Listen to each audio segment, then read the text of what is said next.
Kwa siku ya leo tumefanya doria katika mito yote mikuu inayoingiza kwenye mto Ruvu. Tumeanza na mto Kibangile na mto Kinole.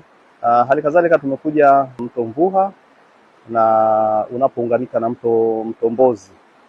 Hii yote inachangia pia maji katika mto Ruvu, pamoja na kwamba kuna wadau mbalimbali wanatumia maji kwenye mto huu ikiwemo RUWASA na watumiaji mbalimbali kwa ajili ya shughuli za majumbani.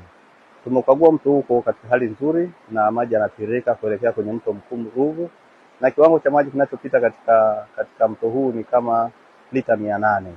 Hali ya mito huku kwenye safu za milima Uluguru, mito iko katika hali ya kawaida kwa maana ya utiririshaji wa maji, kwa maana hakuna uchepushaji wala upotevu wa maji. Japokuwa ukiangalia kiwango cha maji kilichoko mtoni sio kiwango himilifu kulinganisha na mahitaji ya maji kwa ajili ya shughuli mbalimbali. Kwa ujumla ya hii mito ina wastani ya lita 3100 kwa sekunde ambazo zinatiririshwa kuelekea mto mkuu Ruvu. Naendelea kutoa rai kwa wananchi tunaoishi karibu na mito kuhakikisha kwamba tunatii sheria, kuhakikisha kwamba vyanzo vyetu vya maji vinaendelea kuwa salama bila kuwa na shughuli zote haribifu.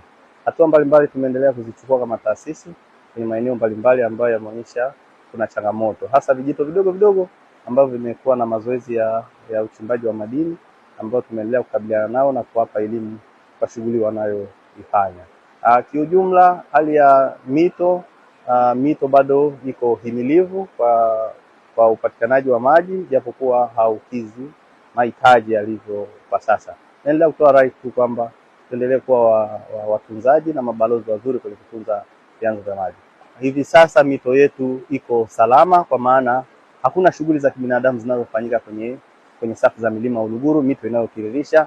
Hali kadhalika mto wetu mkuu Ruvu, hivi tunavyoongea hakuna uchepushaji ambao unaendelea, na doria tunaendelea nao usiku na mchana.